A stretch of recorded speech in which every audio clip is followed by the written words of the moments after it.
sur un sujet qui est une... alors, une fois, j'aime pas l'appeler épidémie parce que c'est pas cool, mais ça touche quand même, malheureusement, un couple sur deux, un couple sur trois. Donc c'est vrai que comme soignant, souvent on n'en parle pas, ou alors en tous les cas dans des formations on l'entend peu. Et c'est pour ça que je me suis dit que cette année j'allais vous présenter un sujet dessus, avec des expériences évidemment professionnelles. Donc je suis bien sûr, bonjour, installez-vous. Je suis Marie-Clotilde Wurst-de-Batz, je suis psychologue, psychothérapeute et hypnothérapeute. Je suis formatrice aussi, et je fais un peu, et entre autres d'être présente aujourd'hui avec vous. L'idée de ce sujet, c'est de se dire qu'on va avoir ensemble, pendant 1h30, une vision en hauteur. C'est-à-dire que, évidemment, pendant un atelier, je ne peux pas rentrer dans tous les détails de tous les sujets. Ça va vous donner des tips, et je vais vous donner des petites choses que vous allez pouvoir réutiliser. Le diaporama sera mis à votre disposition par Florence, en tous les cas, qui vous l'enverra. Demandez-lui, et ça circule, donc vous n'êtes pas obligé de tout gratter, et ce n'est pas nécessaire. Donc, l'idée, c'est la vision en hauteur de qu'est-ce qu'on traverse pendant ces moments-là. Découvrir comment l'hypnose, elle va venir au secours de ces blessures de séparation ou de divorce. Je ne mets pas de distinction entre les deux, qu'on soit marié ou pas marié, c'est quelque chose qui se déchire. Et de se dire que pour nos patients qui sont dans ces blessures de rupture, c'est comment est-ce qu'ils vont progresser, comment est-ce qu'on va essayer vraiment les accompagner pour mieux se soigner et avancer dans des difficultés qu'on voit aussi bien au niveau physique que psychique. Tout ce qui peut être certaines somatisations, certaines dépressions, certaines gestions de conflits, des blessures intérieures et extérieures. Donc c'est une façon de balayer ça et de se dire que parfois on a une racine de douleur qui est sur cette histoire de séparation et de... comme je vais circuler, si vous voulez vous mettre là-bas, je vais être souvent devant vous. Si vous êtes bien, ça va. Oui, allez-y, tranquillement. Oui, vous serez mieux. Première chose, virons de notre langage cette phrase que nous sommes souvent à avoir entendue. Oh, est-ce que tu as refait ta vie? Oh, mais vous allez refaire votre vie, vous êtes jeune. On ne refait pas sa vie dans une séparation volontiers. On la poursuit et on la réinvente. Mais on n'est pas une éponge sur laquelle on va venir gratter. Ah, terminé, vous êtes quelqu'un d'autre. Sinon, on est borderline. C'est autre chose, on va être tranquille. Donc, non, on la réinvente. Alors, évidemment, vous avez tous des références là un peu antiques, mais qui sont sympas aussi de se souvenir. Ça fait depuis longtemps qu'on est dans le thème, et longtemps qu'on voit qu'il y a une progression. Le pourquoi du comment, je n'en parlerai pas et je ne l'évoquerai pas. L'important pour nous, c'est d'être là où est notre patient. On va donc, je vais vous parler d'hypnose et de thérapie brève et pédagogie. Tout ce que je vous dirai sur les thérapies brèves ou sur de la pédagogie, vous l'implantez dans l'hypnose. Ici, vous êtes tous des professionnels de santé et vous êtes aussi tous des gens qui pratiquent l'hypnose. Donc, ce que je vous présente comme exercice, on l'ancre en hypnose. Un petit mot aussi, ne serait-ce que pour Hypnosium, faisons part de nos approfondissements, des choses qu'on aimerait approfondir et des formations qu'on aimerait avoir. Dites-le nous, parce que nous, formateurs aussi, ça nous permet de créer des formations qui vont s'adapter à ce que vous avez envie de faire. N'hésitez pas aussi, à la fin, on va vous demander de cliquer sur un petit... Pas ici, d'ailleurs, gardez vos téléphones, vous allez en avoir besoin. Sortez vos téléphones. Sortez vos téléphones. Pour une fois qu'on dit sortez vos téléphones. J'ai un petit côté transgressif, il va pas falloir le savoir. Sortez vos téléphones, nous allons les utiliser tout à l'heure. Donc, et aussi ayez en tête, je vous dis, si vous avez des petites histoires de reconstruction, si vous avez des petites histoires de quelque chose qui a changé, qui s'est transformé, qui s'embellit. Ça peut être des histoires de gens, ça peut être des histoires de chiens, de voitures, de plantes. Regardez en tête, d'accord? Ça, c'est pour tout à l'heure. Donc, bonjour. Tu es bienvenue, prends une petite chaise et va au fond de la classe.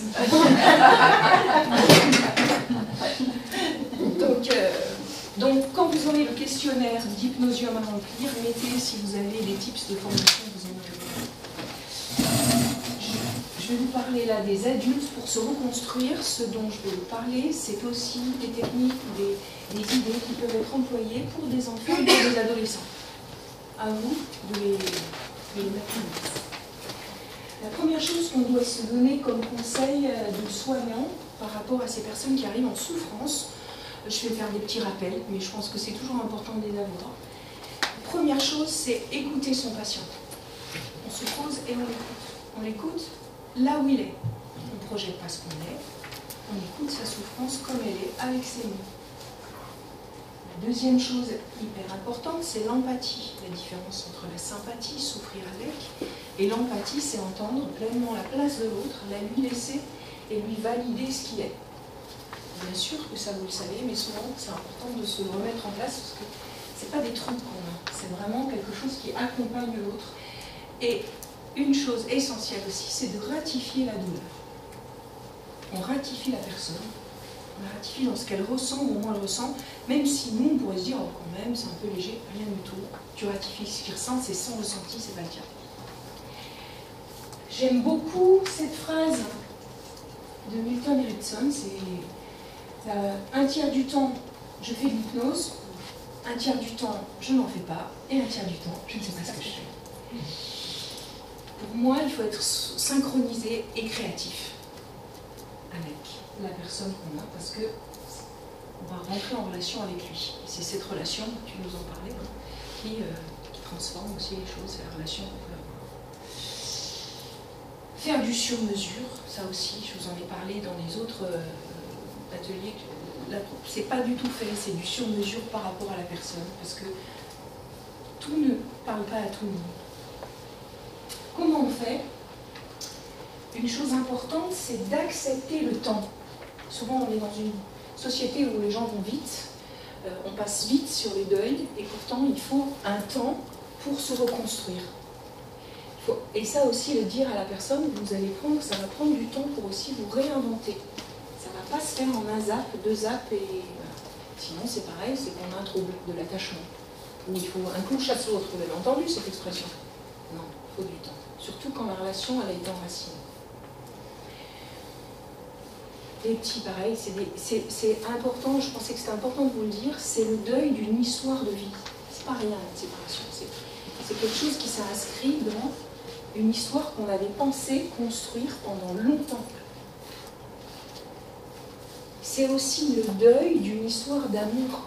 Ça a existé. J'ai été follement amoureuse d'eux. J'ai été en fusion avec l'autre. Et c'est un vrai déchirement aussi, pas seulement c'est terminé, parce que des fois on peut se dire bah, c'est terminé, tant mieux, je souffle. Mais en attendant, il y a quand même eu des sentiments à un moment. Donc c'est un deuil aussi de ces sentiments-là et de l'idée qu'on avait de l'autre.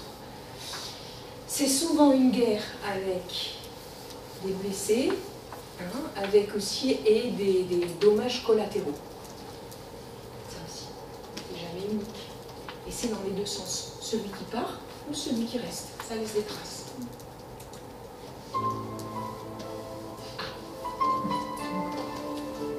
Oui, mais normalement ça devrait se synchroniser. Ça devrait se synchroniser, ça va arriver. Vous aurez normalement besoin de vos téléphones.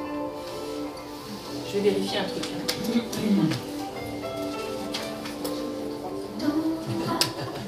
Il n'y a pas que la musique. Pardon, je vais faire ça pour vérifier si... Voilà, c'est parce que je ne suis plus... Il s'est déconnecté de Chiberta.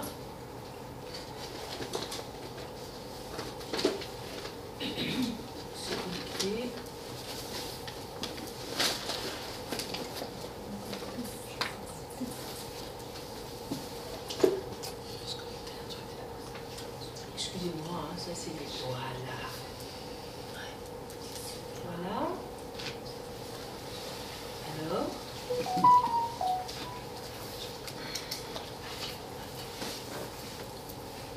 Voilà, normalement il est connecté. Voilà, ça y est. Pardon.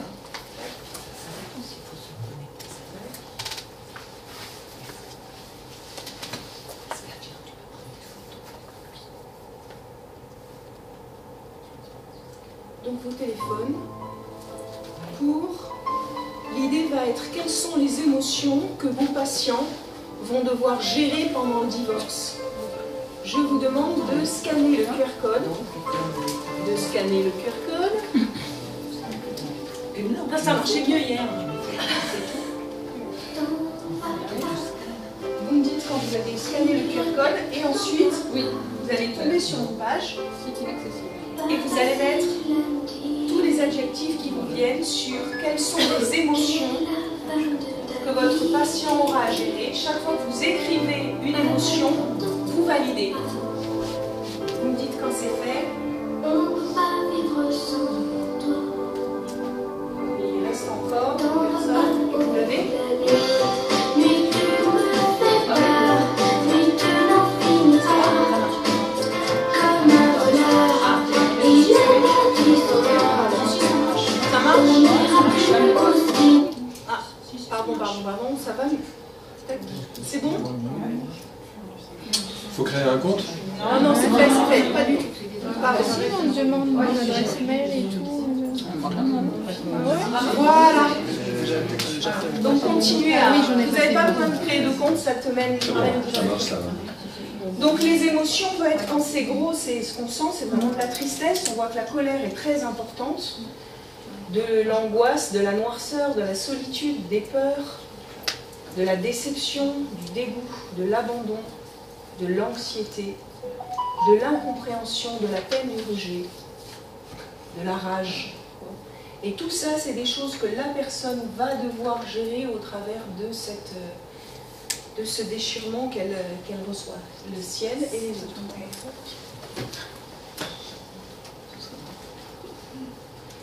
Donc maintenant, quelques petites interrogations qu'on a, c'est de se dire, est-ce que la personne, elle traverse un état dépressif ou une dépression? C'est important parce que c'est pas la même chose qu'il va devoir traverser. Il faut se poser aussi la question en se disant, est-ce que c'est le vécu... Ah, il y a un petit téléphone qui... Est-ce que c'est un vécu de deuil? Je vous fais un petit rappel, que certains connaissent évidemment, les 5 phases du deuil, qui ne sont pas forcément 1, 2, 3, 4, 5, qui peuvent passer de l'une à l'autre, pour que la personne arrive à un moment à être dans la reconstruction. On a le choc, on a le déni de la nouvelle, on a la colère, la tristesse, la résignation qui finit par l'acceptation. Et tout ça prend du temps et, comme je vous ai dit, c'est pas forcément dans le sens bon. Je rajoute qu'aujourd'hui, je ne parlerai pas des pathologies de l'attachement qui compliquent encore plus ce lien à l'autre qui fait que parfois je peux penser que je n'existerai pas sans l'autre ou qu'il n'existera pas sans moi. Donc là, on ne rentre pas dans les pathologies. Qu'est-ce qui se passe là-dessus? C'est, pour certains, ils savent que c'est un outil que j'aime bien utiliser, c'est est-ce qu'un âge clandestin est activé au moment de la séparation? Parce qu'en fait, dans notre vie, on peut être à un moment de notre existence, c'est-à-dire on a commencé notre vie, on finit notre vie sur la Terre, et en attendant, à un moment dans mon parcours, je peux avoir eu une histoire de séparation. Et ça peut être réactivé. Donc, l'idée, je reprends, souvent je peux travailler avec des poupées russes, où j'en ai parlé avec mes patients, quand j'ai mis que, en fait, d'après, parce que c'est des choses que j'ai prises de Bruno Duboc et que j'ai transformées pour moi ou améliorées. Pascal, l'année dernière, tu avais dit aussi que toi, tu utilisais aussi des poupées russes pour pouvoir en parler. L'idée va être, avec la personne, de pouvoir repérer si à l'intérieur de son existence, admettons que, en fait, on est tout à l'intérieur, vous êtes d'accord avec moi? Tous ces âges clandestins, qui ne sont pas des âges, c'est pas des âges mauvais, c'est des âges qu'on a. C'est comme par exemple si vous allez dans une soirée et que vous faites le fou comme si vous avez 14 ans, quand vous rentrez chez vous, vous rentrez tranquille, vous prenez votre vie, on est d'accord? C'est à un moment, l'âge de 14 ans, on va le mettre là, qui sort, qui se manifeste, qui déconne, et puis qui revient gentiment à sa place. On est d'accord? Si je suis le grand aujourd'hui, qui a une rupture, on est d'accord que demain j'ai un autre grand, on est d'accord? Si lui a une rupture, il est possible que cette rupture, elle soit majorée par une expérience de quand j'étais petit qui me fait encore souffrir. Comme par exemple, si j'étais un enfant où le divorce a été hyper douloureux. Une de mes patientes qui vient de divorcer me dit, elle est tétanisée parce qu'elle me dit, Moi, mon père, quand mes parents se sont séparés, il n'avait plus un radis, il jouait tout, et en fait, quand j'allais chez lui, j'avais plus à bouffer. Il n'y avait plus rien. Et des fois, il me disait qu'il venait, des fois, il me disait qu'il ne venait pas, des fois, il venait abandon, maltraitance. Et ça se réveille. Et du coup, si vous traitez que celui-là, il y a la petite à l'intérieur qui pleure. Donc l'idée, en hypnose, va être, pour moi en tous les cas, quand je travaille, d'aller chercher la petite, et parfois aussi de cette petite qui s'est effondrée, de faire parler les grandes. Qui peut être, par exemple, que elle a bien réussi ses études, elle est arrivée à construire des choses, et la grande va venir au service de la petite.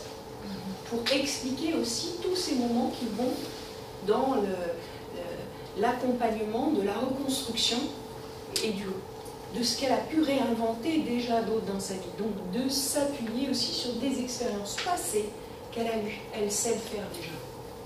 Donc ça, on travaille en hypnose.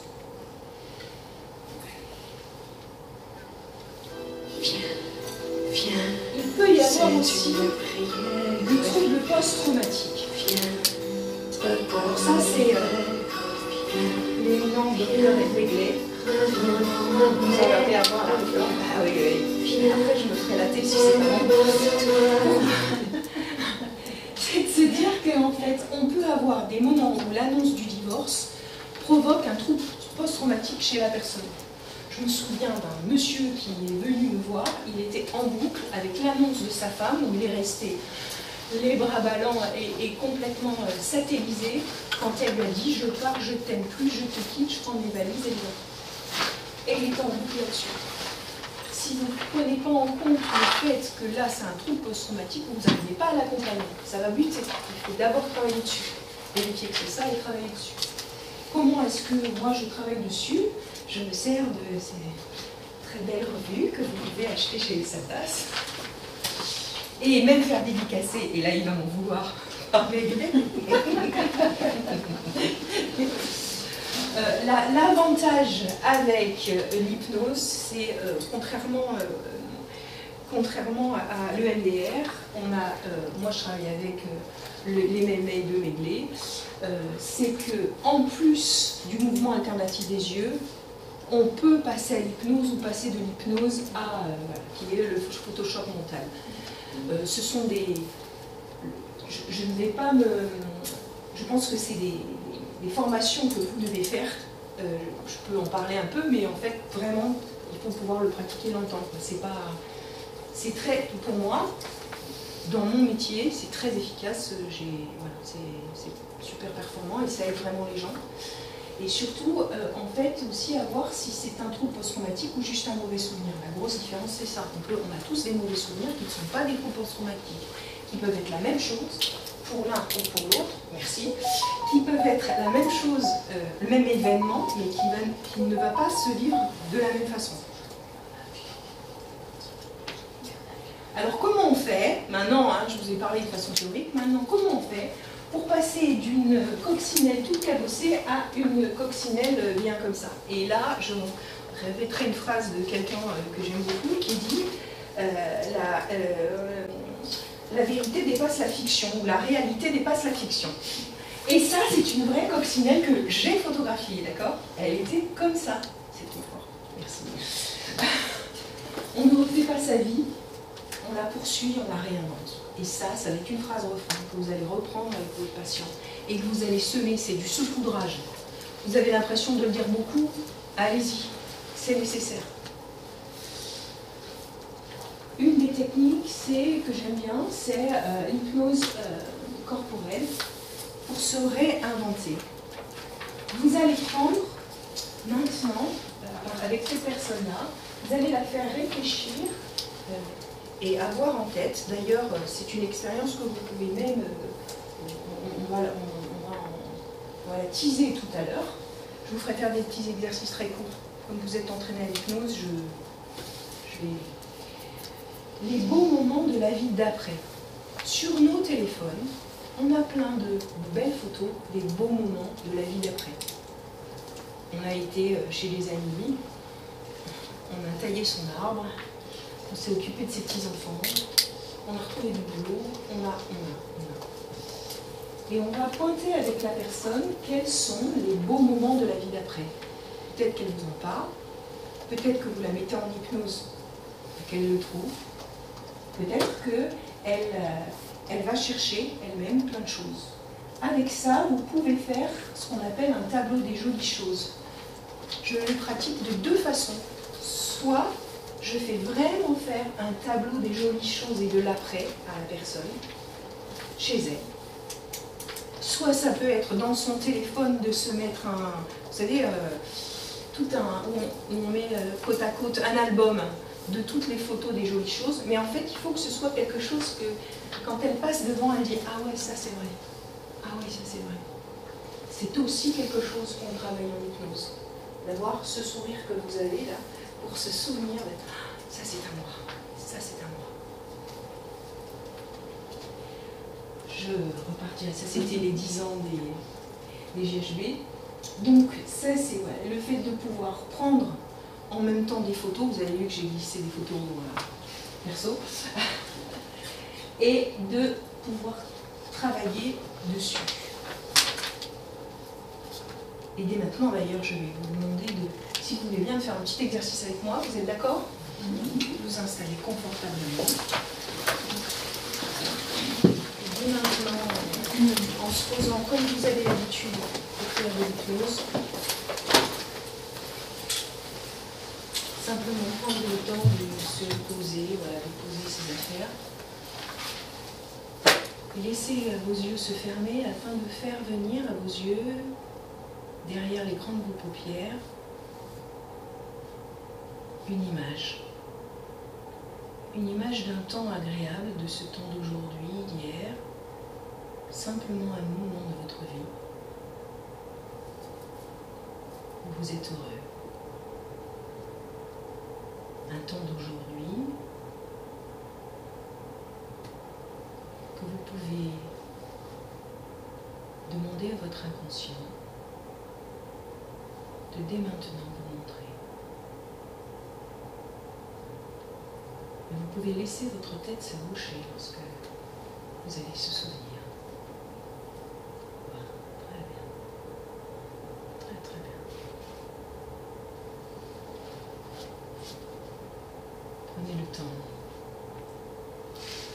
de laisser vos yeux de l'esprit voir tout ce qu'il y a à voir.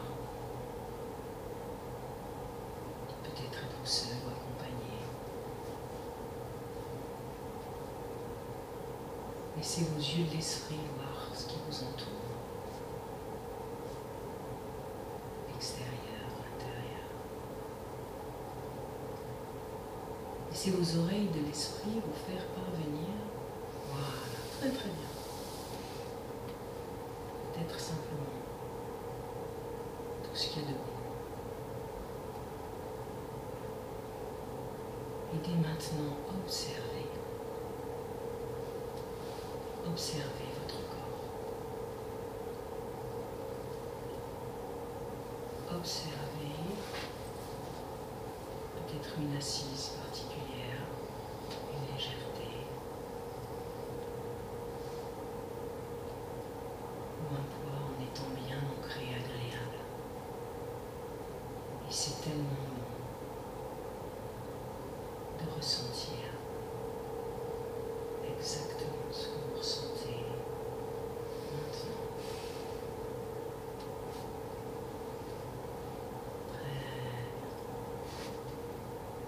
Très tranquille, très calme, très détendu. De sentir ce corps qui est en train de... Voilà, très bien. Et c'est très agréable.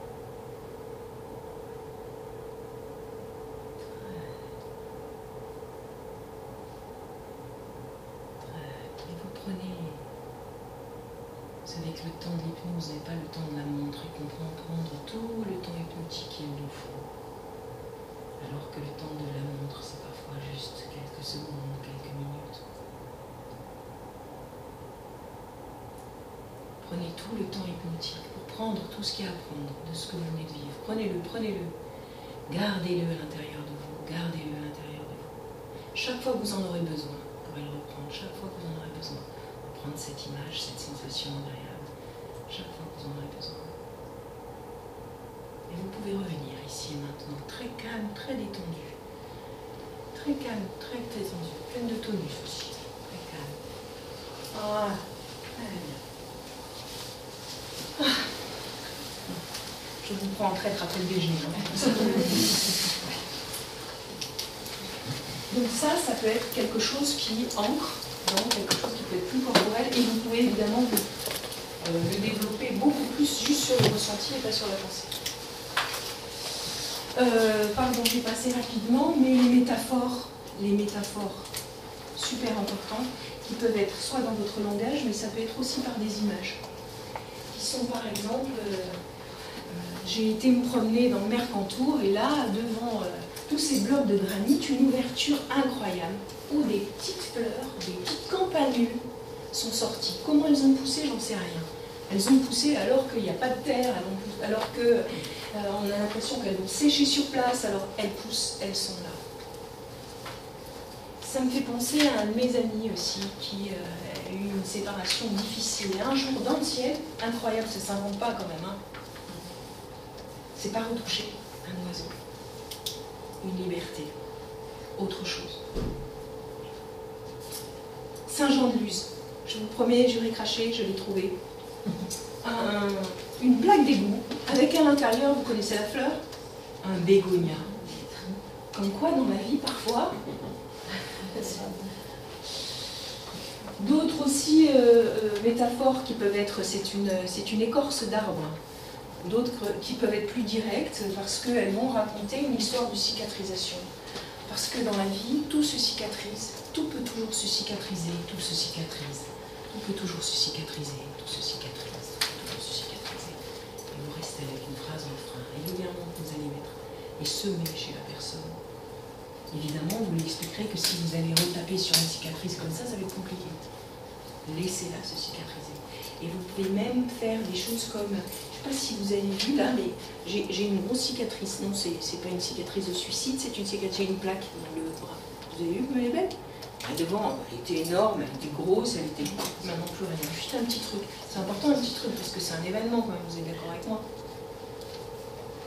Et vous passez sur autre chose, vous n'expliquez pas ni la métaphore, ni l'histoire, vous n'expliquez pas. Merveille, je vais vous passer quand même, hein, ça aussi. Alors, vous connaissez l'histoire? Oui, plus. Donc, pour ceux qui ne connaissent pas, c'est la femme du boulanger, elle se tire avec un bel italien, il se fait un sang d'encre, et elle rentre, et là, il ne dit rien, même il va lui offrir.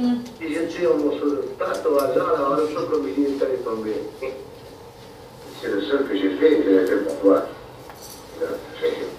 Je l'ai fait pour moi, ça va arriver pour toi, tu sais pas qui va la manger. Allez, mange, ma mère, mange.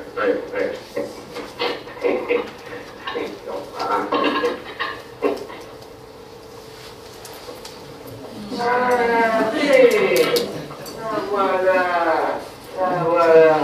Tu l'as vu retourner la pomponnette? Dis, garce, salope, ordure. C'est maintenant que tu reviens, hein? Et le pauvre pompon dit, il s'est fait un mauvais sang de fesses depuis hier. Il tournait, il virait, il te cherchait dans tous les coins. Il était malheureux comme les pierres. Et pendant ce temps-là, elle avait suivi son chat de pierre, un inconnu, un bon à rien, un passant de clair de lune. Qu'est-ce qu'il a de plus que lui? Mais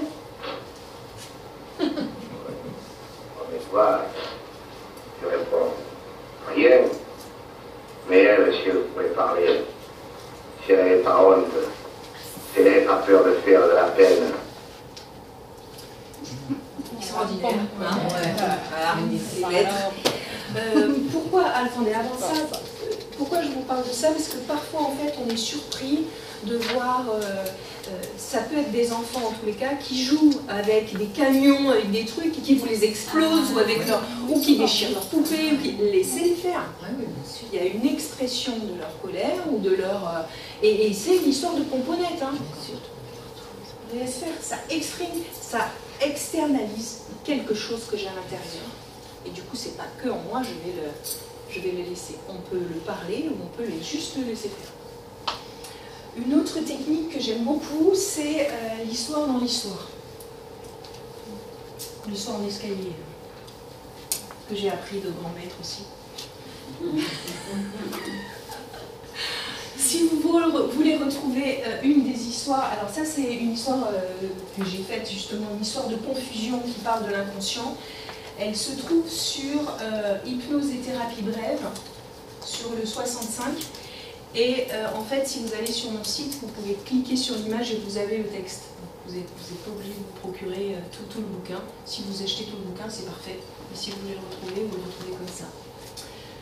Alors comment on fait cette histoire-là? Donc comment on arrive à faire une histoire de confusion avec la personne? Comment je vais lui raconter quelque chose? Comment je vais lui raconter quelque chose qui soit confusionnant? Laure, tu me suis? Donc, je vais faire comme si je vous la raconte et en même temps je vous montre le déroulé. D'accord? Cet été, je suis partie à la montagne au-dessus de Valberg et c'est en fait, j'avais commencé, on m'avait dit le Mont Mounier, c'est merveilleux, c'est très haut, machin et tout. Je me suis dit, je suis enfant, j'y vais. Donc de bol, quand j'ai commencé à gravir ce truc-là, je me suis dit, mais pourquoi je me suis enfoncée dans cette galère?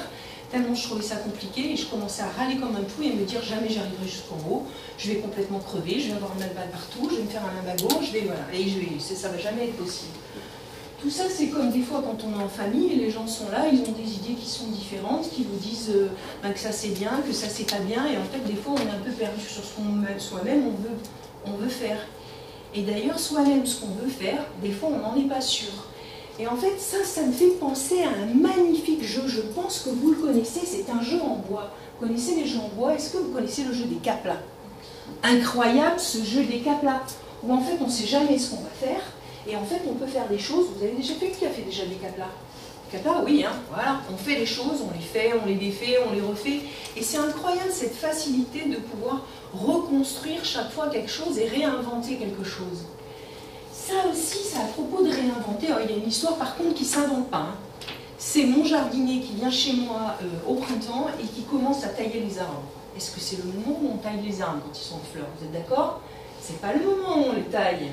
Pourquoi? Parce qu'on les bousille. Quand on les taille à ce moment-là, c'est le moment où la sève est en haut et du coup on va faire mal à l'arbre. Vous êtes d'accord? Et du coup, quand j'ai vu qu'il m'avait complètement bousillé mon arbre, ça m'a fait suer parce que je me suis dit mon arbre a crevé.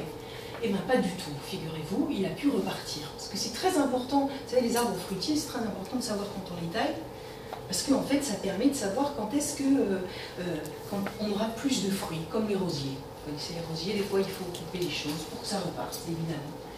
Et ça, pour que ça reparte, le truc merveilleux, c'est mon fils quand il était petit, c'est cette espèce de cathédrale qu'il m'a fait avec ses caplas. En reconstruisant quelque chose et en disant tiens là on ne bouge pas, je vais y arriver. Il a mis du temps pour construire. Ça se fait pas comme ça de reconstruire des trucs. Ça s'ancre dans le temps. Mais quand on le fait, on sent, ça vaut le coup. Je l'ai pris en photo, c'était quand même incroyable. Du coup c'était tellement un truc qui était beau, c'est que ça a permis d'unifier certaines parties de la famille. Là. Puis vous savez bien que les familles ça bouge. La famille, on a des gens en plus, des fois on a des gens en moins, on préfère qu'il y en ait en plus, mais ça tourne, etc. C'est un peu tourné comme quand finalement, quand on arrive au bout de quelque chose, ça me fait penser quand, ah oui c'est vrai, quand je suis arrivée au bout de mon Mont Mounier, mais incroyable, quand je suis arrivée en haut. Alors je ne peux pas dire que la fatigue je ne l'avais pas, je ne peux pas dire que j'étais youplaboum, mais par contre, la vision d'ensemble que j'avais, par contre, le chemin que je pouvais voir que j'avais parcouru, par contre, la fierté que j'avais de me dire t'as pas lâché, réussi. Et ça, c'était quand même incroyable.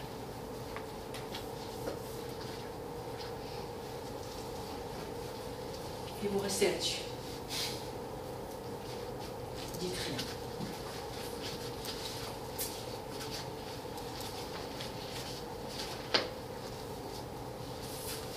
Petit exercice qu'on peut faire, on va le faire de façon globale. Tout à l'heure, je vous ai dit, est-ce que vous avez des histoires, alors je vous prends un peu comme ça, est-ce que vous avez des histoires de reconstruction comme ça, de construction que vous avez pu faire, que vous avez en tête? Est-ce que chose qui s'est rebâti. Les meilleures histoires, comment? Oui. Alors, dites-nous. On va prendre l'histoire de cette...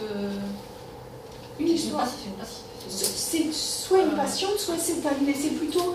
Là, on est plutôt sur. Vous avez vu, je ne parle pas de patients du tout. Là, je raconte une histoire. Je raconte une histoire. C'est l'histoire dans l'histoire, cette technique. Il faut la réfléchir avant. Ou alors, il faut vraiment avoir beaucoup de talent. Moi, souvent, c'est des choses où j'ai des tips. Je ne sais pas, par exemple, une de mes patientes me dit qu'elle a un chat, qu'elle a un petit chat qu'elle accueille, qui est un chat qui est pas sevré. Et c'est une femme sur laquelle il lui est arrivé tous les malheurs du monde, honnêtement. Elle ne s'est pas balancée, c'est tout juste. Et elle me dit qu'elle lui donne un petit chat pas sevré. Et moi, je me dis, malheureuse, ce chat pas sevré, il va vous foutre la misère parce que c'est des chats qui ont beaucoup de mal à se socialiser. La petite histoire de la fin, madame a réussi à socialiser son chat. Cette histoire, je la garde, je la mets dans ma poche. On est d'accord? Une autre histoire, une histoire de plantes et de plantes que j'ai fait complètement cramer au soleil et que j'ai continué à arroser pendant 6 mois. Et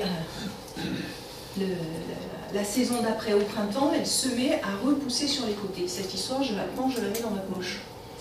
Et je vais faire comme ça avec 3-4 histoires que ensuite je vais présenter comme je vous ai dit. Et en allant vite et en bombardant. C'est ça qu'on veut faire. Utiliser aussi les thérapies narratives, et ça je vais mettre d'après Beth Bez. Alors évidemment, c'est pas lui, mais c'est moi qui m'a fait ma formation. Donc je dirais que ce qui est important, et je vais passer rapidement dessus, mais je trouve que c'est important de se dire qu'en fait, il faut sortir du vécu traumatisme, trouver des moments d'exception, des points de départ d'une histoire alternative pour redevenir auteur de sa vie et de ses valeurs. C'est-à-dire que si vous vous souvenez des patients que vous avez qui ont une séparation, un deuil, ils passent leur temps à répéter la même histoire. Oui, je suis rentrée chez moi et il y avait les valises et il m'a dit que, ou alors à ce moment-là, il s'était passé ça, etc., etc. On est d'accord ? Et ça, il va falloir en sortir. Donc l'idée de ce petit schéma, c'est de me dire, voilà l'histoire dominante que cette personne répète tout le temps. Pourquoi elle va finir par être toxique? Parce que c'est comme si, vous savez, je tournais toujours dans le même sens. Au bout d'un moment, je me mets à faire un petit trou, puisque je tourne toujours dans le même sens. Et puis au bout d'un moment, ça se creuse et je n'arrête pas de faire ça. C'est comme le lit d'une rivière. Il faut changer ça. Donc, je vais trouver plein d'histoires, et ça se construit, d'histoires alternatives à l'intérieur de mon histoire. C'est aussi un peu ce que j'ai fait d'inspiration, ce que je fais avec le tableau des jolies choses. C'est se concentrer sur autre chose qui se met en place dans ma vie et qui va me permettre de me dire, il y a aussi un autre chemin. Je fais aussi d'autres choses, je sors aussi de ça. Et de le mettre en valeur parce que tout se cicatrise, tout peut toujours se cicatriser. Et que je peux réinventer ma vie, la reconstruire. Autre chose, c'est de réactiver les capacités d'être et la confiance en soi. Bon, alors là, il s'agit d'après moi. L'idée, c'est de se dire, bon, pour certains, ils l'ont déjà vu avec moi, l'idée, c'est pas d'être autre chose que soi, c'est ce que j'ai en moi, de le mettre en valeur. Quand on est en état de dépression, moi je ne suis pas médecin, mais les médecins le savent, il y a aussi une façon, même hormonale, d'être tout déprimé. Et là, il faut que je puisse faire retrouver à la personne de la force pour elle-même. Il faut que je l'accompagne. Donc, un coup de pub pour la formation qui va se faire à Hypnosium, que je vais faire du 22 au 24 octobre. Novembre. Merci. Ah, vous suivez vachement, hein. Donc, oui, le 24 novembre, ce sera fait à Anglais, pour optimiser les capacités de nos patients. Qu'est-ce qu'on peut avoir? Comment on fait pour optimiser les capacités de nos patients sur la confiance en soi et le soin des manifestations de stress aussi. Et là, alors, vous voyez, il y a des tas de... Tout ça, ce sont des techniques que j'avais il y a 2 ans, aux journées hypnotiques qu'on va pouvoir mettre en place. Je ne vous les développe pas, j'en parle après un peu sur les ados. Mais c'est en fait de trouver comment est-ce que vous allez aider les personnes avec de la pédagogie qui va vers de l'hypnose, des techniques de thérapie brève. On va saupoudrer en hypnose pour que la personne puisse se reconstruire et se... Il y a une chose que j'aime bien aussi et qui est simple et que vous pouvez avoir dès maintenant, c'est Scherndorf qui fait ça. En fait, il dit que nous avons dit, il faut repérer quelles sont les valeurs de la vie d'une personne. Et il donne 10 grandes familles. Il dit 10 grandes familles qui sont les valeurs familiales, les relations intimes, le rôle de parent, les amis, les relations sociales, le travail, l'éducation et formation, les loisirs, la citoyenneté ou la vie de la communauté ou la vie associative, le soin physique et personnel et la spiritualité. Vous demandez à la personne d'en choisir 5. Prenez le temps d'en choisir 5 pour vous.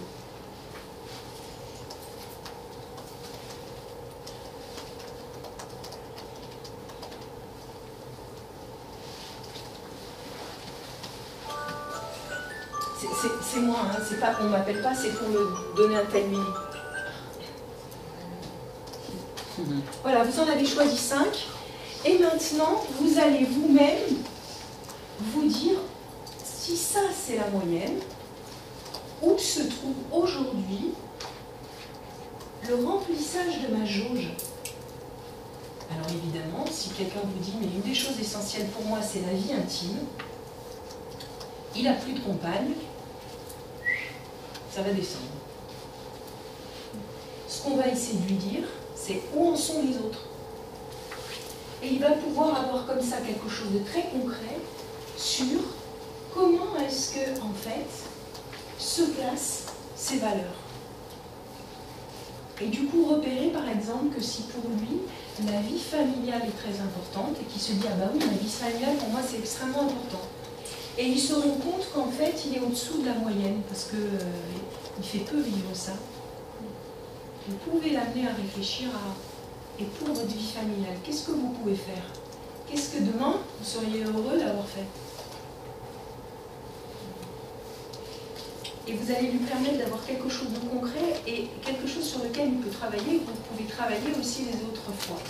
Ça se travaille aussi en hypnose, ça aussi, une fois qu'il a été très heureux, par exemple, où il a eu une vie associative super, il a fait des trucs vraiment très forts, où il a été très heureux, et il vous le raconte, il vous dit, ah là, maintenant je suis là, travaillez-le en hypnose avec surtout et son inconscient et le corps aussi et tout ça, ancrez ça, parce que ça fait décoller, ce qu'on ressent au bien-être. Vous avez des questions là-dessus? Je sais pas, c'est clair? Vous êtes endormis? Voilà, bon, ça je l'ai fait avec vous, donc j'ai pas besoin de... Quelques petits semages de bon sens qu'il faut donner à vos patients. On a l'impression qu'ils le savent, mais c'est pas vrai. Des fois oui, et des fois ils ont besoin de le réentendre, parce que des fois ils vont pas se l'autoriser. C'est de se dire, il faut s'entourer de gens bienveillants. Ça paraît couillon, hein, mais il y en a plein qui, des fois, non, ils restent juste avec la bonne copine qui dit « Oh, t'es malheureuse, c'est terrible. » Et peut-être elle le fait gentiment, mais là, non, on a besoin de recul, on a besoin d'autre chose. S'entourer de gens bienveillants. Des choses comme ça paraît logique aussi, mais redites-le. Le sport, c'est pas le sport pour le sport, c'est pour les endorphines. Et peut-être aussi pour le sport, mais c'est s'entourer d'amis, prendre soin de soi, des siens. Ça se décentre aussi. Si je m'occupe des autres, je ne m'occupe pas de ma douleur à moi. Il faut que je m'en occupe, mais il ne faut pas que je sois complètement toujours centrée, toujours sur mon petit chemin de « mon Dieu, c'est difficile, c'est difficile ». Bien sûr qu'il y a des fois où on a besoin d'aller jusqu'au bout de c'est difficile, on est d'accord, on est dans le soin d'après, de tout ce qu'on a fait après. Réactiver les valeurs de vie, on les a vues tout à l'heure, et puis rencontrer des nouvelles personnes, des loisirs, etc. Ça paraît logique, mais il faut pouvoir le redire. De toutes ces choses-là qui vont composer la vie d'après. Ça, c'est par exemple la patiente dont je vous parlais, qui avait eu un père qui ne la nourrissait pas, vous savez, après le divorce. C'est elle avec son petit garçon. Et elle me disait, elle m'a autorisé pour cette photo, elle me disait combien en fait aux 2 ans de son enfant. Certes, elle était séparée de son mari, mais ça avait été un moment de bonheur. Jolie chose, clac.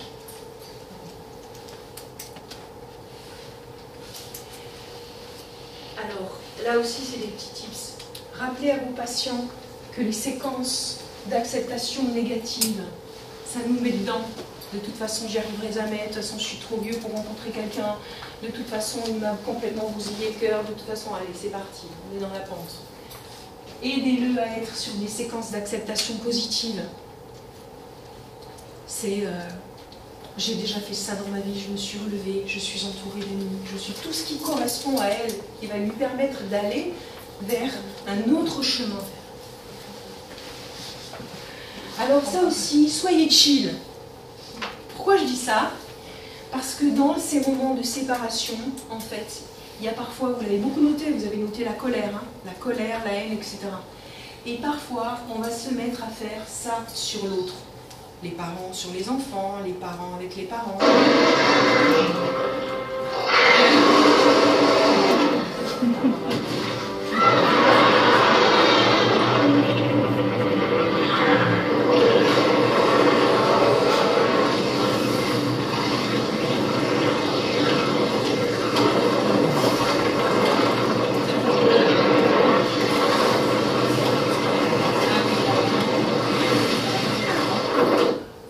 Merci Game of Thrones.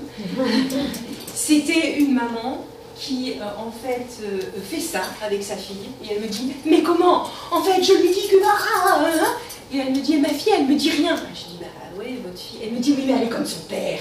Je dis bah oui mais votre fille en effet elle est différente de vous et quand vous l'avez carchérisée comme ça votre fille elle fait l'huître. Donc après qu'est-ce que vous faites? Vous refaites ça pour qu'elle vous parle et l'huître qu'est-ce que vous allez elle se ferme. Ou alors ce que vous ouvrez est tout cassé, ça ne sert à rien. Dites aux gens, ça c'est aussi important de leur dire, ne vous carchérisez pas. Ça c'est aussi, le tu qui tue, c'est aussi important pour pouvoir signaler. Les prédictions négatives aussi. De toute façon, tu ne feras jamais rien de ta vie, de toute façon, tu es comme ton père, de toute façon... Ça aussi, le langage paradoxal. Ne va pas avec lui, mais tu dois lui obéir. Ne fais pas ce qu'il te dit, mais tu dois lui obéir. Si je le fais, ça va. Si je le fais pas, ça va pas. Pointer le langage paradoxal que l'on peut avoir dans les séparations. Même la personne elle-même. De toute façon, je ne vivrai plus jamais avec lui. Comment ça se fait qu'il ne m'a pas appelé aujourd'hui?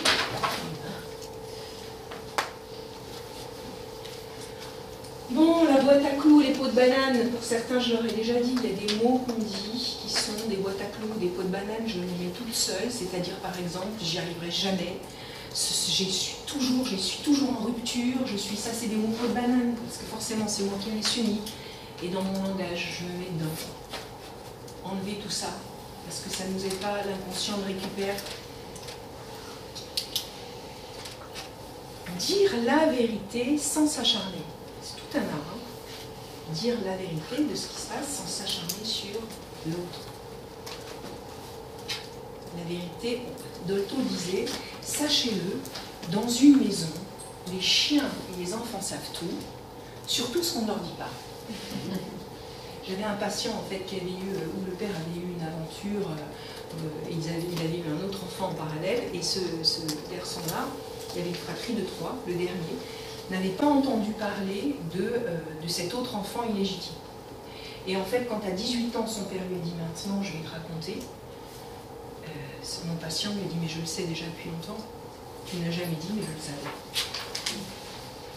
Donc, dites la vérité sans s'acharner, en fonction aussi de ce que la personne peut entendre, avec délicatesse, avec douceur, en se... comment on peut dire, en se synchronisant avec l'autre. Pas une vérité pure et dure et dégueulasse, parce que de temps en temps j'en ai entendu aussi dire des trucs. Non. Dites-le à vos patients pour qu'ils le fassent chill. Vrai, mais chill. Plutôt que d'asséner sa vérité, mettre en questionnement les événements. par exemple, au lieu de dire... Bon, allez, je vais vous dire un truc personnel. Vous voulez un truc personnel? Bon, c'est pas très agréable ni très glorieux pour moi, hein, j'avoue, hein, mais tant pis. Hein. Donc, Marie s'en va. Ma petite fille, bon, j'ai 2 enfants. Ma petite fille, à l'époque, avait 6 ans. Et arrive un jour avec un sac. Et dans ce sac, il y a une paire de ballerines en cuivre, déjà portées, de fille. Et je lui dis, ma chérie, qu'est-ce que c'est que ces ballerines? C'est la maîtresse de papa qui me l'a donnée. Elles me vont bien, tu trouves pas? Moi, j'ai envie de manger les ballerines, de les découper, de les jeter. Et je lui dis, c'est tout ce que j'ai réussi à faire à ce moment-là, hein, à lui dire, tu aimes ces ballerines, c'est ça ma chérie, elles t'ont été données et tu les trouves jolies, elles sont à ton pied, tu les trouves jolies. Oui, très bien, écoute, maintenant, est-ce que tu penses que maman est contente d'avoir les ballerines de la maîtresse de papa dans la maison où tu vis avec maman?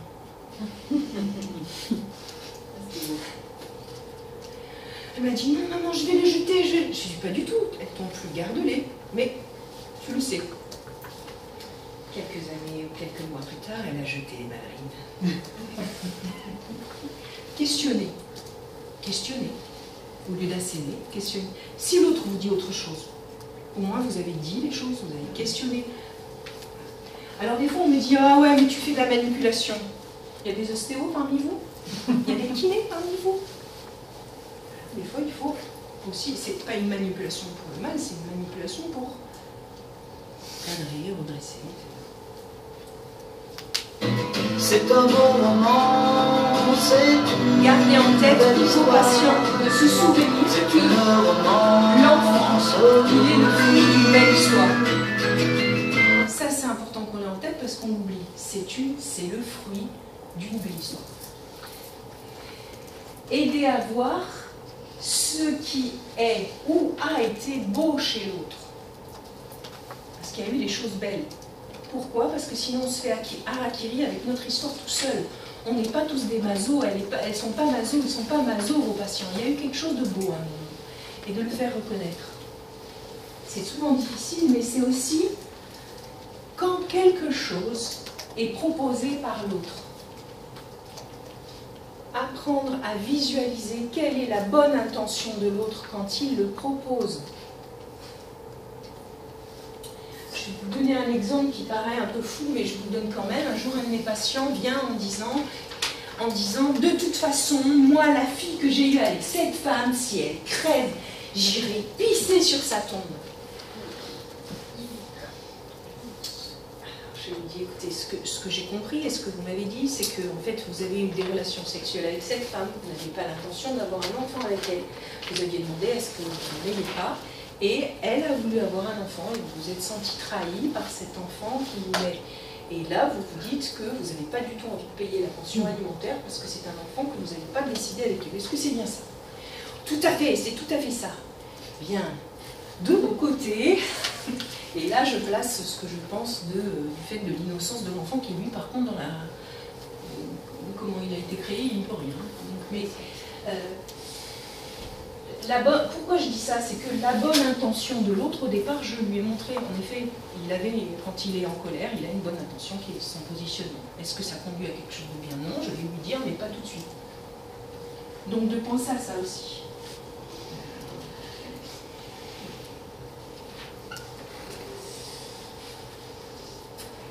Ça, c'est super important d'avoir en tête. Vous n'avez pas trop chaud? Non. Parfait, c'est moi qui meurs de chaud. Ne pas scinder, apprenons à nos patients à ne pas scinder l'enfant ou l'ado en deux, la partie du père et la partie de la mère. Parce qu'on le morcelle. Et ça, on ne le dit pas encore assez. Quand on dit « t'es comme ton père », qu'est-ce que ça veut dire? Vous allez voir des photos et des dessins et des tatouages de mes patients qui ont subi ça, cette dichotomie.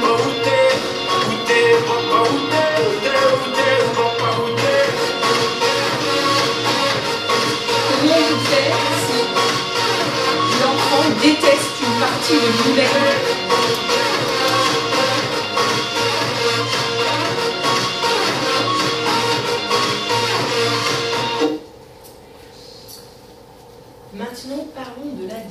est-ce que vous avez des questions sur ce que j'ai... Ça va, vous tenez? Oui? Oui, pour ce travail-là, alors comment tu fais? Pour ce travail, s'il y a une partie de toi que tu détestes, qu'est-ce que tu proposes À l'enfant? Ouais. À l'enfant, je vais chercher ce qui est beau chez l'autre. Qu'est-ce qui a été beau chez son papa? Ou sa maman, hein, on est d'accord? Qu'est-ce qui a fait qu'à un moment, ça a été une histoire d'amour, qu'à un moment, ça a été une histoire de vie? Qu'est-ce qu'il a pu repérer aussi dans ses souvenirs, dans sa vie, de choses belles? Ça peut être, moi je ne voyais pas beaucoup papa, mais quand il était là, on allait au match de foot. Donc c'est de repérer, tiens, il avait cet échange-là et tu vas faire grossir cette chose-là. En tous les cas, je pense que c'est tellement important que l'enfant ne se sente pas en dichotomie. J'en parlerai tout à l'heure avec les ados. J'ai beaucoup de, je trouve, j'ai vraiment beaucoup, je les appelle les petits lus en fait. À un moment, l'ado, ils ont un symptôme de petit lu. Vous savez, les petits lus, quand on les attrape, ils s'effritent. Parce que c'est comme si en fait, on leur a brisé un peu leur colonne vertébrale, quoi. On est fait de tout, on est fait de beaucoup de choses. Donc, parlons-en de toutes ces choses-là. Donc là, je suis sur l'enfance et en fait, je suis tout à fait tordue parce que je vous dis parlons-en et je n'en parlerai pas. Par contre, vous l'aurez sur le diaporama. C'est-à-dire que quand vous vous occupez de séparation, de divorce auprès d'enfants, il va falloir parler du conflit cohabité, du terrier de l'autre, le parent qui n'est pas moi, d'être la fille d'eux ou le fils d'eux, de la dichotomie, de la vie avec une valise, de la parentalité et de la filiation par alternance. Je suis papa cette semaine, je suis pas papa l'autre semaine. De la peine, de l'abandon, de la maltraitance, de la gestion de la colère, de la gestion des sentiments de la fratrie des parents, de la gestion de la famille recomposée, de ce que je vous ai dit, et tout ça aussi, avec tout ça, où est-ce qu'il est l'enfant, lui, dans son enfance normale, dans la légèreté qu'il devait avoir, dans l'apprentissage qu'il devait avoir. Voilà, ça je ne le développe pas, mais vous devez l'avoir en tête. Il y en a certains qui, dans les divorces, pourtant s'en sortent bien. Ça a été une année cette semaine? Ouais. T'as fait quoi à manger là? Des coquillettes. Tous les soirs?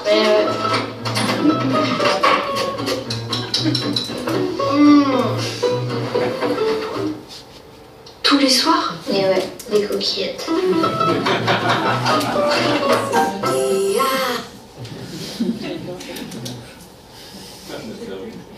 Alors, là, je vais vous parler de créer un conte pour les enfants.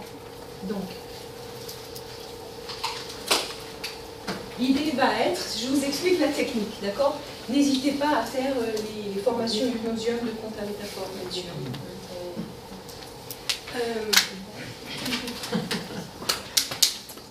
Je vais utiliser ces petites choses-là. La technique. On va faire, en fait, je vais parler aux enfants. Alors je le fais pour les parents et je le fais aussi pour les enfants. On parle de la tribu des enfants verts. Et en fait, l'idée, c'est comment aider un enfant à se situer dans la séparation, comment aider les parents à accepter leur nouveau positionnement dans la parentalité, et aussi les changements de chez papa et chez maman. L'idée, c'est de raconter une histoire. Alors, je vous ferai écouter un petit extrait qui est raconté d'une façon hypnotique. Déjà, je vous explique la base du truc. C'est de dire que, en fait, je pars de petits, on est d'accord? De petits vitraux comme ça. Et je vais raconter l'histoire, je peux me servir de ça directement, l'histoire de, par exemple, d'un papa jaune et d'une jeune femme bleue. On est d'accord? Je me sers des Indiens. Et ce papa qui est jaune, en fait, il est sur les sommets. Et il est sur les sommets, et là, je vais le décrire en fonction de certains types du papa. On est d'accord?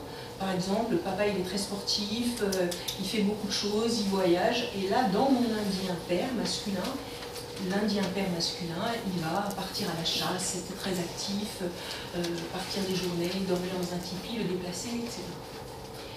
Et un jour, il rencontre et je vais lui donner un nom, une indienne bleue. Une sainte indienne bleue, elle est au bord de l'eau et elle chasse et elle pêche. Et là, je vais me servir de certains, comment est la maman, par exemple. Hein. L'énergie peut être l'un ou l'autre, ou les deux pareils, on est d'accord, mais je vais m'inspirer de leur vie à eux, sans jamais, évidemment, dire « c'est comme ton papa, c'est comme ta maman », je raconte une histoire.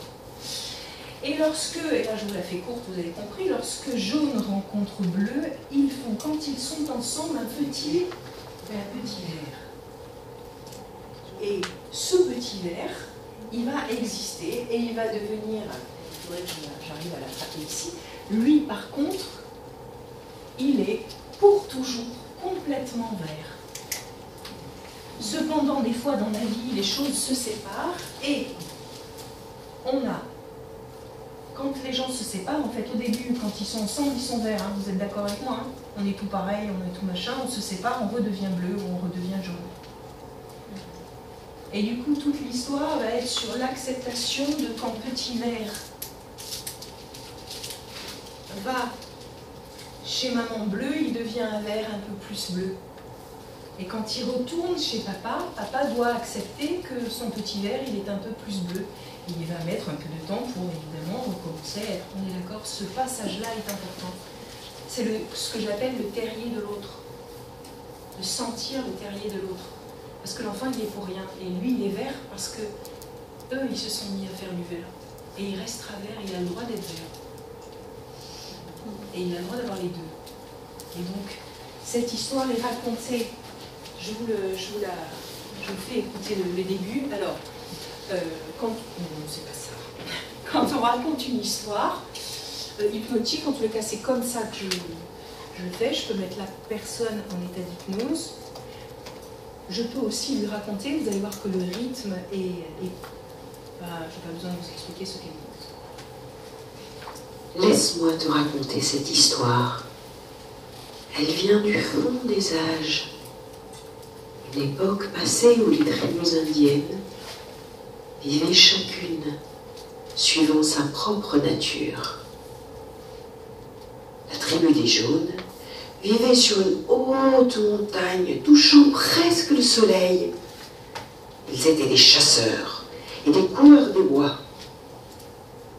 La tribu des bleus vivait au fil de l'eau et s'était installée au bord de la rivière. Ils étaient des pêcheurs et des cultivateurs. Le soleil d'or était un jeune Indien agile et courageux de la tribu des jaunes. Bleu d'azur était une jeune Indienne vive et astucieuse de la tribu des bleus. Je vais te raconter leur histoire, l'histoire de leur rencontre, et comment vint sur la terre le fruit de leur amour, un petit Indien merveilleux, appelé Vert Tendre.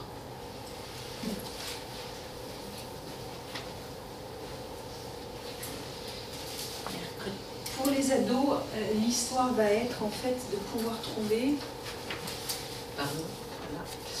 de pouvoir trouver son propre chemin d'équilibre parmi tout ça. Son propre chemin d'équilibre aussi avec tous les changements qui se passent à l'intérieur de lui.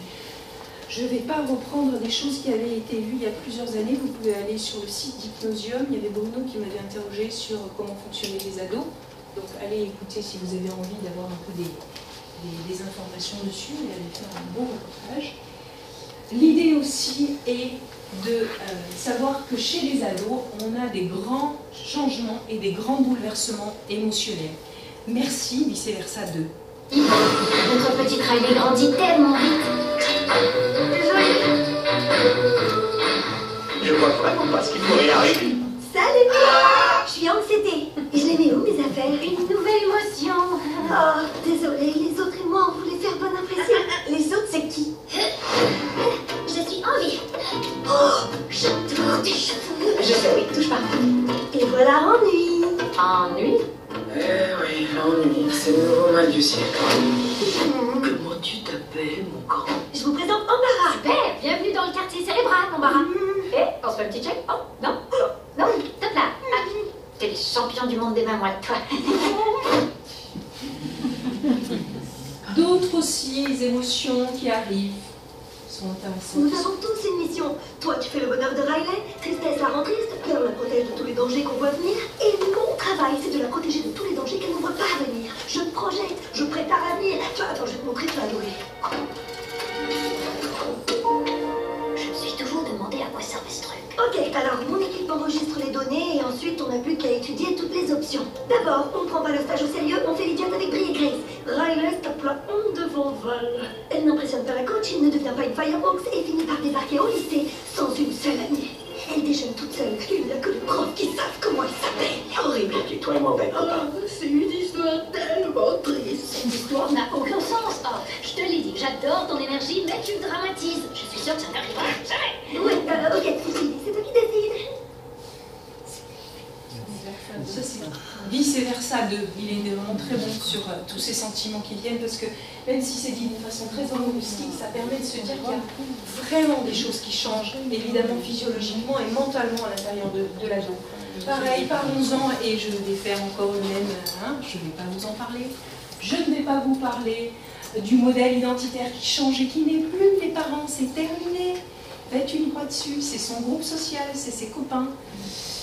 L'image de soi en construction, les réseaux sociaux, l'histoire du tilu, le désir à la fois de conformité et à la fois de différenciation, l'indépendance et la liberté, la temporalité de l'ado qui n'est pas la même que nous, lui il est dans l'instant, donc c'est pas du tout la même temporalité. L'ado il est sur l'ici et le maintenant, donc demain il n'existe pas. Donc c'est pour ça qu'il peut faire beaucoup de conneries quand on est ado, entre autres. Les pathologies de l'adolescence, ça va aussi en tête, ça arrive en adolescence, tout ça, ça va. L'intensité de tout, l'immédiateté, l'âge d'être aimé, le tout devenir et mon avenir alors. Ça aussi, c'est quelque chose qu'il faut prendre en compte pour l'adolescent dans son accompagnement aussi dans les séparations. Alors, Riley, et ce petit dernier. C'était bien. Donc voilà, vous ne saurez rien. Il ne saura rien. Là, je reviens dessus sur comment réactiver pour un adolescent les capacités, ses capacités. Je passe dessus rapidement. Vous prenez un adolescent et vous lui demandez qu'est-ce qu'il fait dans la vie. Et dans la vie, il va vous dire, alors ça c'est pas les vraies infos sur moi, faut pas les connaître quand même, il est l'aîné elle est l'aînée d'une fratrie, du coup ça lui a pris la responsabilité, le partage, l'empathie, elle a fait 6 ans de rugby, donc elle a travaillé en équipe, elle se dit qu'elle a du leadership, ça les ados ils arrivent à faire, les ados, les enfants, les adultes, ils arrivent des fois à retrouver leur capacité d'être par rapport à des actions, et pas si on leur demande qu'est-ce que c'est tes qualités, c'est très compliqué. Donc une fois que vous avez un beau panel, je vous le fais rapidement parce que ça se trouvera dans la formation, de ce que vous êtes, on va le travailler en épouse. Et on va aussi s'en servir sur des choses comme ça qui vont être, on va prendre, qu'est-ce que c'est, un objectif simple, mesurable, accessible, quantifiable, et on va placer les capacités que j'ai. C'est-à-dire, tu peux, parce que tu as déjà, rappelle-toi, tu as déjà fait ça, ou même chercher comment tu peux aller vers là. Ah ben, je sais que j'ai déjà parlé en public. Comme ça, par exemple, c'était pour son bac, cette jeune. Elle se dit, ah ben, je sais que je suis intelligente, je sais que je joue de la musique, je sais que je travaille dur. Ben, j'ai fait un exposé, j'ai réussi à parler, j'ai beaucoup travaillé avec Madame Durs. Qu'est-ce qu'elle a fait?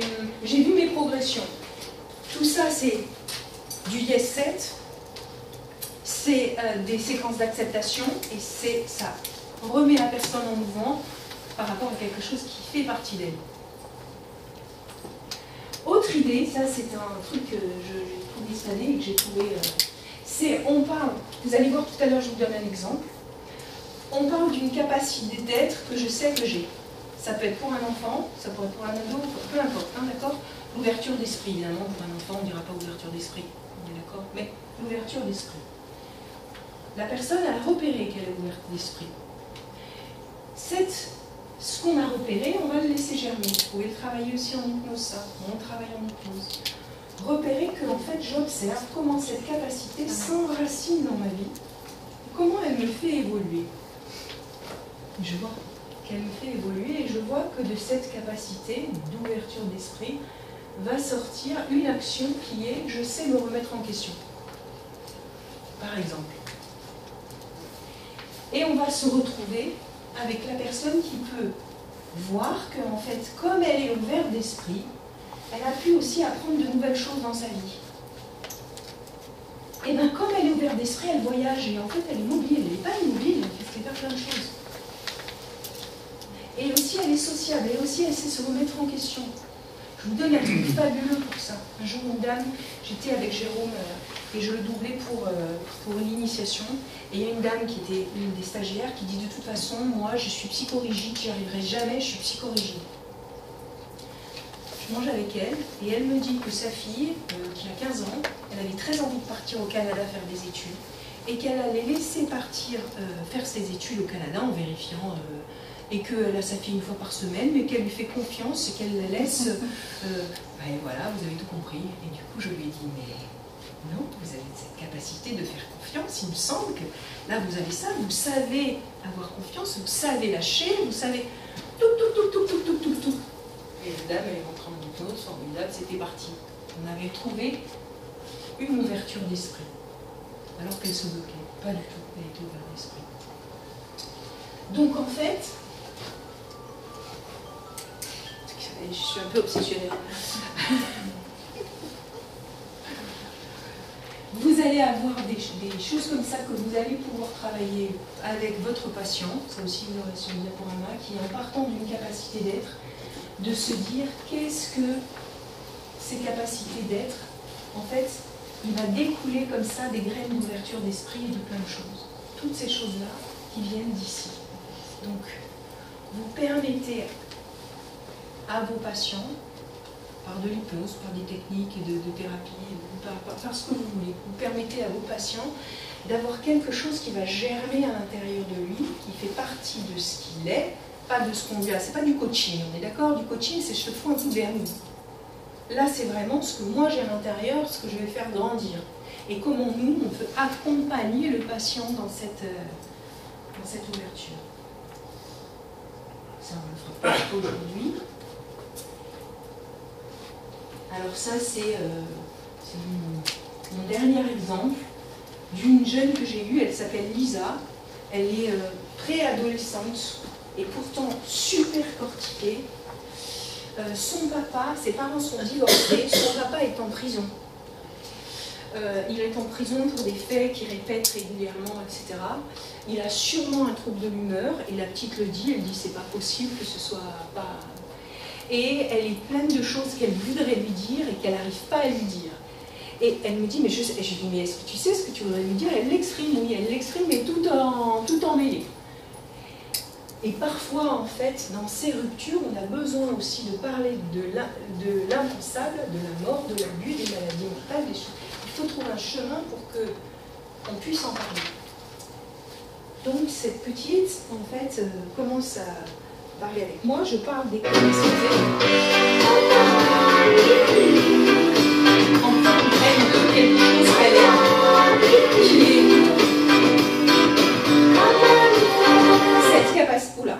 cette capacité d'analyse, et elle me fait ça. Je ne sais pas si vous allez bien la voir, je vais vous le relire. Elle me dit en vrac que, en fait, là on a un peu de mal avec le... Vous arrivez à voir quand même? Elle me dit en fait, j'ai de la peine. J'ai de la peine parce que je ne te vois pas. J'ai de la peine parce que les disputes, ça me fait de la peine. Ou alors elle dit en fait des questions sur l'avenir. Mais qu'est-ce qui va se passer? Mais est-ce que je pourrais un jour te voir? Là, c'était sur... elle me dit que c'est sur ses émotions ou la colère. Je suis dans son inquiétude. Je suis inquiète parce que Mani, elle est fatiguée de s'occuper de toi. Je suis inquiète parce que, en fait, je ne sais pas ce qu'il va y avoir dans l'avenir. Je suis inquiète pour ta santé. Je suis inquiète pour... Et en fait, en parlant et par rapport à ses capacités, elle a fait, c'est elle qui l'a fait, je ne l'ai pas fait avec elle. Elle a fait ça.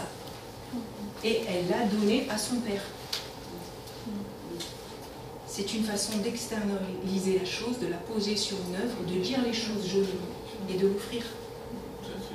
Et son père l'a reçu, l'a remercié. Et en fait, ouais, elle est forte. Ouais, c'est un très bel accompagnement. Et alors là, oui, vraiment, voilà, une façon d'élaborer autre chose face à la séparation, à la douleur, et aussi, pour qu'elle ne soit pas coupée en deux en disant, ok, il y a celui de la prison et il y a le moment qui est formidable. Donc l'idée va être, on ne refait pas sa vie, on la poursuit et on la réinvente. Ça, j'aurais modifié. Bibliographie. Ah. Merci. Bon. Ça, c'est les livres qui ont appuyé ma recherche aujourd'hui.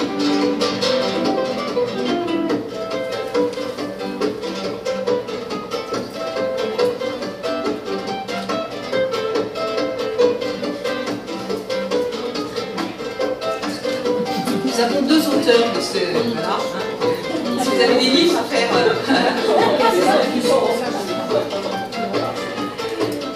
Merci pour votre attention. Je vous retrouverai certainement à cette formation de novembre.